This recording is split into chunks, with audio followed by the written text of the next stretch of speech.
జనాభా కిందకి వస్తారు, ఇక్కడికి రారు.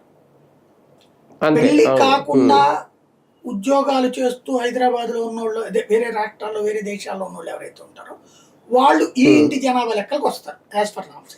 అంటే అక్కడ ఉన్న ఇక్కడ ఆధార్ కార్డు, ఇక్కడ ఓటర్ ఐడి కార్డు ఉన్న వాళ్ళు చాలా మంది దాంతో సంబంధం లేదు, ఇక్కడికి వచ్చి కార్డుతో వాళ్ళు కూడా ఇక్కడికి వచ్చి ఓట్లు వేస్తారు. వీళ్ళకి ఆధార్ కార్డుతో సంబంధం లేదు, ఇది ఎన్నికలకి సంబంధించిన లెక్క కాదు, ఇది కేవలం ఇంట్లో ఎవరెవరు ఉంటున్నారు అన్నది వారికి.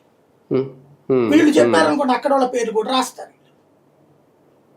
అది సార్ ఇందులో ఆర్థిక స్థితిగతులు అలాగే సామాజిక స్థితిగతులు, దీంతో పాటు జెండర్కి సంబంధించి కూడా, అంటే మేల్ ఎంతమంది ఉన్నారు, ఫీమేల్ ఎంతమంది ఉన్నారు, ఈ లెక్క అంతా ఖచ్చితంగా వస్తుంది. ఇది రాజకీయంగా ఉపయోగపడదా రేపొద్దున? రాజకీయంగా అయితే ఆల్రెడీ ఉందండి డేటా, ఎన్నికల సంఘం దగ్గరే ఉంది కదా డేటా.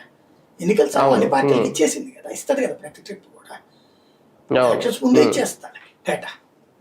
దానికి దీనికి ఇది ఎలక్షన్ వాళ్ళకి రాజకీయాలకు సంబంధం లేదు, వాళ్ళకి తెలుసు.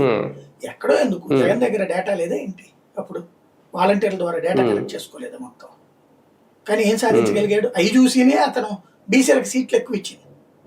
అప్పుడు కులగణన కూడా చేయించాడు కదా, చేయించినప్పుడు రాష్ట్రంలో బీసీల సంఖ్య దాదాపుగా ఏది 60% దాకా ఉంది, 45-50% దాకా ఉందని లెక్క కట్టి అతను బీసీలకు ఎక్కువ ప్రయారిటీ ఇచ్చాడు. కానీ అదే బీసీలు అయిన వాళ్ళు ఉంటారు, అట్లాగా ఉంటాయి లెక్కలు. అదేం దాన్ని రాజకీయాలకు వాడుకోవాలంటే